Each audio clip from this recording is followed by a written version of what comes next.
কংগ্ৰেছত প্ৰাৰ্থিত্বৰ বাবে ধনৰ লেনদেনৰ অভিযোগ স্বীকাৰ বা উত্থাপন কৰিলে সদ্য প্ৰাক্তন কংগ্ৰেছী ভূপেন কুমাৰ বৰাই। কংগ্ৰেছত প্ৰাৰ্থিত্বৰ বাবে ধনৰ লেনদেনৰ অভিযোগ মুখ্যমন্ত্ৰীকে ধৰি অন্যান্যও উত্থাপন কৰি আহিছে যদিও এই পৰ্যন্ত ধন সংগ্ৰহকাৰীৰ নাম উল্লেখ কৰা নাছিল কোনেও। কিন্তু কংগ্ৰেছ এৰিয়েই ভূপেন কুমাৰ বৰাই ৰাজহুৱা কৰি দিলে ধন সংগ্ৰহকাৰীৰ নাম। বিকি দত্ত আৰু ৰকিবুল হুছেইনে প্ৰাৰ্থিত্ব প্ৰত্যাশীৰ পৰা ধন সংগ্ৰহ আৰম্ভ কৰা বুলি ৰাজীৱ ভৱনলৈ যাবলৈ এৰাৰ দুদিন পাছতে ফাদিল কৰিলে ভূপেন বৰাই। গৌৰৱ গগৈ ডাঙৰীয়াক নিজে মই কৈ পঠাইছোঁ মোৰ ঘৰলৈ আহোঁতে যে তুমি 700 প্ৰাৰ্থীৰ দৰখাস্ত লৈ ল'লা, তাৰে 26টা ছিটত তুমি খেলিব নোৱাৰা, এলায়েন্সে ল'ব। সেই 26টাত ডিপ্ৰাইভ হোৱা সকলোৱে তোমাৰ মূৰ্তি জ্বলাবলৈ আছেই, টিভিত ক'বলৈ আছেই, আৰু 700ৰ মাজত ডিকি দত্ত আৰু ৰকিবুল হুছেইনে পইচা কালেকশ্যন কৰি আছে। অলৰেডি টিকেট বিচৰা মানুহবিলাকৰ জমা দিব লাগে 50,000। তাৰপিছত অহা যোৱা, লিডাৰৰ ঘৰে ঘৰে যোৱা, আকৌ লিডাৰৰ কাষত থকাবিলাকক খোজ কৰা। গতিকে এইবিলাকতো যেতিয়া ৰিকভাৰী সম্ভাৱনা নেদেখিব তেতিয়াতো ৰাজীৱ ভৱনৰ চোতালত অসমত টিভিৰ কাৰণে জেগা নহ'ব। গতিকে এইকেইদিন যিমান পৰা সোনকালে মোক গালি চালি পাই লোৱা। মঙলবাৰে সন্ধিয়া মুখ্যমন্ত্ৰী হিমন্ত বিশ্ব শৰ্মাই বিজেপিৰ ফালৰ পৰা ভূপেন বৰাৰ ঘৰলৈ অহাৰ বাট কটাৰ পাছতে বুধবাৰে ভূপেন বৰাৰ ঘৰ ওলালহি বৰাৰ গৃহ জিলাৰ বিধায়ক মানৱ ডেকা আৰু মন্ত্ৰী পীযুষ হাজৰিকা। চাহ মিঠাইৰ পৰ্ব সামৰি কংগ্ৰেছৰ বিৰুদ্ধে সৰব হ'ল পীযুষ হাজৰিকা আৰু মানৱ ডেকা। ওলাল কংগ্ৰেছৰ আৰ লবিৰ প্ৰসংগও। মুখ্যমন্ত্ৰী ডাঙৰীয়াই কোৱাৰ দৰে স্বাভিমানী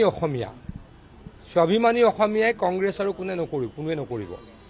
ভূপেন বৰা ডাঙৰীয়া এগৰাকী স্বাভিমানী অসমীয়া আছিল আৰু কংগ্ৰেছে বাৰে অসমীয়াক পদাঘাত কৰাৰ কাৰণে উপায় নাপায় ভূপেন বৰা ডাঙৰীয়াই কংগ্ৰেছ ত্যাগ কৰিব লগা হৈছে। কিন্তু কংগ্ৰেছত এতিয়া বহুত লবি নচলে। কংগ্ৰেছত এতিয়া ৰকিবুল হুছেইন চলে। ৰকিবুল হুছেইন ডাঙৰীয়াই যি কৰে গৌৰৱ গগৈ ডাঙৰীয়াই তাকেই কৰে, আখৰে আখৰে তাকেই পালন কৰে। এইটো এজন স্বাভিমানী অসমীয়াই অসমীয়াৰ পক্ষত থাকি কংগ্ৰেছ দলৰ পৰা মিয়াৰ যি গ্ৰাস তাৰ পৰা মুক্ত হৈ অসমীয়াৰ পক্ষত থিয় হোৱাৰ এটা সিদ্ধান্তহে ভূপেন বৰা ডাঙৰীয়াই লৈছে। এইটো ভূপেন বৰা ডাঙৰীয়া ব্যক্তিগত কিবা লাভালাভৰ সিদ্ধান্ত নহয়। ব্যক্তিগত লাভালাভৰ সিদ্ধান্ত থকাহেঁতেন আজি 10 বছৰ বিজেপি ক্ষমতাত আছে। ভূপেন বৰা ডাঙৰীয়া 10 বছৰ আগতে ব্যক্তিগত ক্ষমতাত আহিব পাৰিলে আমি যেনেকৈ হিউমিলেট হৈছিলোঁ, মিয়াৰ তাণ্ডৱত আমাৰ যি অৱস্থা হৈছিলে হিমন্ত বিশ্ব শৰ্মা ডাঙৰীয়াৰ লগত, আজি ভূপেন বৰা ডাঙৰীয়া সেই অৱস্থা হোৱাৰ কাৰণে তেওঁ এজন স্বাভিমানী অসমীয়া হিচাপে অসমীয়াৰ পক্ষত থিয় দিছে। কংগ্ৰেছত থকা কালত হিমন্ত বিশ্ব শৰ্মা মুখ্যমন্ত্ৰী হ'ব নোৱাৰাৰ কাৰণো ব্যাখ্যা কৰিলে পীযুষ হাজৰিকাই। হিমন্ত বিশ্ব শৰ্মাক মুখ্যমন্ত্ৰী নাপাতিবলৈ জমিয়তে পত্ৰ লিখিছিল বুলি দাবী কৰে পীযুষ হাজৰিকাই। 58জনে কৈছিলোঁ আমি হিমন্ত বিশ্ব শৰ্মা ডাঙৰীয়াৰ লগত থাকিম বা তেখেতক মুখ্যমন্ত্ৰী দিব লাগে। 12জন তেখেতৰ লগত আছিলে, মানে কিমান হ'ল 70। বাকী 8-9জনে কৈছিলে যে কোন হয় হওক, কিন্তু তৰুণ গগৈ ডাঙৰীয়া আৰু হ'ব নালাগে। তাৰ পাছতো অবৈধভাৱে অন্যায়ভাৱে ৰাহুল গান্ধী ডাঙৰীয়াই তৰুণ গগৈ ডাঙৰীয়াক মুখ্যমন্ত্ৰী পদত বাহাল ৰাখিছিল। হিমন্ত বিশ্ব শৰ্মা ডাঙৰীয়াক মুখ্যমন্ত্ৰী নাপাতিবলৈ জমিয়তৰ নেতাসকলে গৈ ছোনিয়া গান্ধীক, ৰাহুল গান্ধীক দাবী জনাইছিল। আৰ্ছাদ মাদানী তেওঁলোকৰ কাৰণেই ৰাহুল গান্ধী ডাঙৰীয়াই তৰুণ গগৈ ডাঙৰীয়াক অতৰুৱাৰ সিদ্ধান্ত ল'ব পৰা নাছিলে।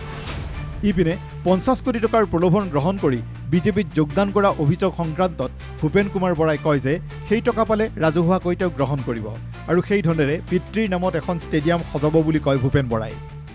আজি যে মই ৰিজাইন দিওঁতে যে 50 কোটি টকাৰ কথাটো আহিছে, মই যে এলায়েন্সৰ সভাপতিটো ভাঙি দিলে তেতিয়া কেলৈ তেওঁলোকে মাত নামাতিলে? আৰু 50 কোটি টকা যদি দিয়ে মই ল'ম। মই পীযুষ হাজৰিকাকো কৈছোঁ, কাৰণ মোৰ এটা সপোন আছে। মোৰ দেউতাই 13 বিঘা মাটি ৰাজহুৱা স্থান কৰি ৰাখিবৰ কাৰণে হাতত লাঠি ল'বলগীয়া হৈছিল। মোৰ দেউতা 3 দিন লকআপত আছিলে। ৰঙানদী সমষ্টিৰ বালিডিং চেণ্টাৰত 13 বিঘা মাটি ৰাইজৰ নামত সংৰক্ষিত কৰিবলৈ যাওঁতে মোৰ দেউতাই জেল খাইছিলে। আৰু মোৰ এইটো সৰুকালৰ পৰা সপোন যে তাত দেউতাৰ নামত এখন ষ্টেডিয়াম বনাম। আৰু যদি এই যি বিজেপিয়ে চৰকাৰীভাৱে হওক ব্যক্তিগতভাৱে হওক মোক যদি 50 কোটি টকা দিয়ে, মোক ৰাজহুৱাকৈ কয় যে টিভি আগত ল'ব লাগিব, মই ল'ম আৰু মোৰ দেউতাৰ নামত এখন ষ্টেডিয়াম বনাম। ভূপেন বৰাক দায়িত্ব দিয়াৰ পাছত আকৌ ৰকিবুল হুছেইনক মিত্ৰতাৰ দায়িত্ব কিয়? বিৰোধী দলসমূহৰ সৈতে মিত্ৰতাৰ দায়িত্ব ভূপেন বৰাক অৰ্পণ কৰাৰ পাছতে আকৌ ৰকিবুল হুছেইনক তেওঁৰ লগতে সংলগ্ন কৰা প্ৰসংগত প্ৰতিক্ৰিয়া ব্যক্ত কৰে ভূপেন বৰাই। আকৌ যোৱা 8-9 ফেব্ৰুৱাৰীত মোক ক'লে এলায়েন্সটো আকৌ বনাই দিয়ক। মই ক'লোঁ মোক নালাগে, আপোনালোকে কৰক, মই সহযোগিতা কৰিম। ক'লে নহয় আপুনিহে পাৰিব, কাৰণ আপোনাৰ লগত চবৰ ভাল।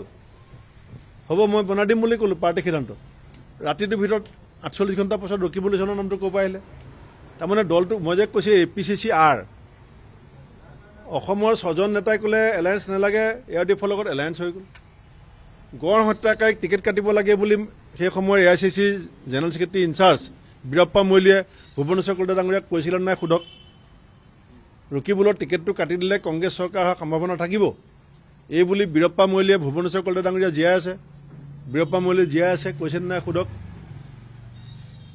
তেতিয়াহ'লে মই APCC কৰিবলৈহে গৈছিলোঁ আৰু মই তেওঁলোকৰ নিচিনাকৈ পাবত গজা কংগ্ৰেছী নহয় মোৰ ককা দেউতাই মই কি পেৰাচুট লেণ্ডিং কৰি কংগ্ৰেছ কৰিছোঁ নেকি নিৰ্বাচনত কংগ্ৰেছৰ সদস্য নোহোৱা এজন লোকক বিহালীত প্ৰাৰ্থিত্ব প্ৰদান কৰাৰ প্ৰসংগত পুৰণি ক্ষোভ উজাৰে ভূপেন বৰাই এলায়েন্সটো বনাইছিলোঁ কেলে ভাগিলে বিহালীত কাক টিকেট দিলে বিহালীত টিকেট দিলে যিজন মানুহ কংগ্ৰেছৰ মেম্বাৰশ্বিপ লোৱা নাছিলে তাৰপিছত মই এলায়েন্সৰ পৰা পদত্যাগ কৰিলোঁ এতিয়া গৌৰৱ গগৈৰ আপোন হ'বলৈ কংগ্ৰেছৰ প্ৰাৰ্থিত্ব প্ৰত্যাশীয়ে তেওঁক বেয়াকৈ ক'বই বুলি কয় সদ্য প্ৰাক্তন কংগ্ৰেছীজনে দেৱব্ৰত শইকীয়াৰ কথাৰ সত্যতা স্বীকাৰ কৰি কংগ্ৰেছত চলা লবিৰ প্ৰসংগ ভূপেন বৰাইও স্বীকাৰ কৰি ল'লে সেইটো তেওঁ মানি লৈছে মানে অসমৰ ৰাইজেও জানে তেখেতে মিছা কথা বৰ বেছি নকয় মিছা কথা কোৱা অভ্যাসটো দেৱব্ৰত শইকীয়া অলপ কম মীৰা ডাঙৰে বৰ থাকোঁতে বেয়া নাপাব কেলে তেওঁ প্ৰাৰ্থী বিচাৰিছে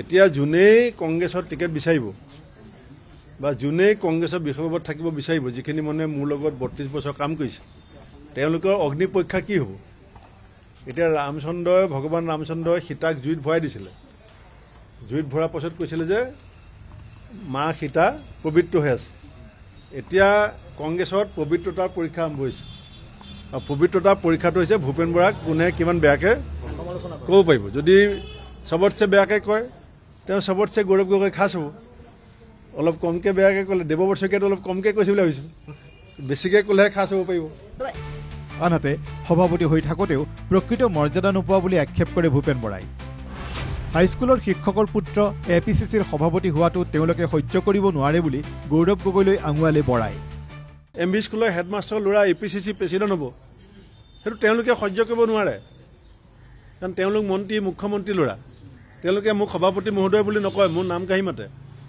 মিটিঙত বহি থাকিলেও মোক APCC সভাপতি মহোদয় বুলি নকয় তথাপিতো মই কেতিয়াও প্ৰতিক্ৰিয়া দিয়া নাই 22 ফেব্ৰুৱাৰীত বিজেপিত যোগদান কৰিবলগীয়া ভূপেন কুমাৰ বৰাই বিপৰীয়া সমষ্টিৰ পৰা নিৰ্বাচনত অৱতীৰ্ণ হ'ব বুলি চৰ্চা হৈছে এনে ক্ষেত্ৰত বিপৰীয়াৰ বিজেপি বিধায়ক অমীয় কুমাৰ ভূঞাৰ টিকটক লৈও প্ৰশ্নচিহ্নৰ উদয় হৈছে এই ক্ষেত্ৰতো প্ৰতিক্ৰিয়া প্ৰকাশ কৰে ভূপেন বৰাই অমীয় ভূঞা ডাঙৰীয়াও এটা ডাঙৰ বেকগ্ৰাউণ্ড আছে আছুৰ জেনেৰেল ছেক্ৰেটাৰী আছিলে আমি একেলগে তেখেত যেতিয়া আছুৰ ষ্টেটৰ ছেক্ৰেটাৰী তেতিয়া আমি লখিমপুৰত আছু কৰিছোঁ মই ইউনিভাৰ্চিটিত যেতিয়া GS তেতিয়া তেখেত আছু AGS গতিকে এটা দীঘলীয়া পৰিক্ৰমাৰ মাজেদি চবেই ৰাজনীতি কৰি আছে সেইখিনি বিজেপি দলে চাব কংগ্ৰেছত থকা কালত কবিতা লিখি বিশেষভাৱে চৰ্চিত হোৱা ভূপেন বৰাই সাহিত্য চৰ্চা এৰি দিয়া নাই গৰুগাড়ীৰ পৰা হেলিকপ্টাৰলৈ শীৰ্ষক গ্ৰন্থ লিখি আছে ভূপেন বৰাই ভিডিঅ' জাৰ্নেলিষ্ট দীপাংকৰৰ সৈতে কুশল কলিতাৰ ৰিপৰ্ট NKTV+।